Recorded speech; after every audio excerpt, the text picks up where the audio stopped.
ஈடுபட முயன்ற இந்திய கம்யூனிஸ்ட் கட்சி, மதிமுக, விடுதலை சிறுத்தைகள் கட்சி உள்ளிட்ட கட்சிகளைச் சேர்ந்தவர்களை காவல்துறையினர் கைது செய்தனர். முன்னதாக கர்நாடக அரசுக்கு எதிராக அவர்கள் கோஷங்களையும் எழுப்பினர்.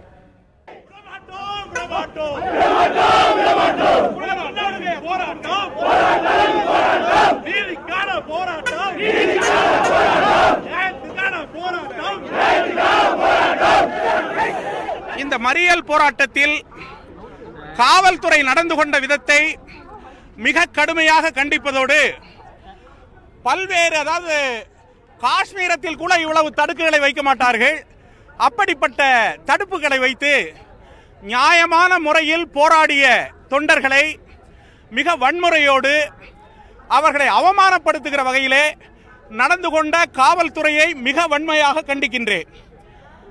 கிட்டத்தட்ட ஒரு 200க்கு அதிகமான வாகனங்கள் கொளுத்தப்பட்டு விட்டது.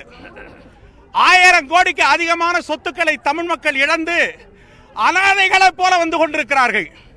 இதையெல்லாம் கேட்பதற்கு மத்திய அரசுக்கு யோக்கியதை இல்லை. மாநில அரசால் உரிய நடவடிக்கை எடுக்க முடியவில்லை. மக்கள் நேரடியாக களத்தில் நின்று போராடுவதை தவிர வேறு என்ன வழி இருக்கிறது?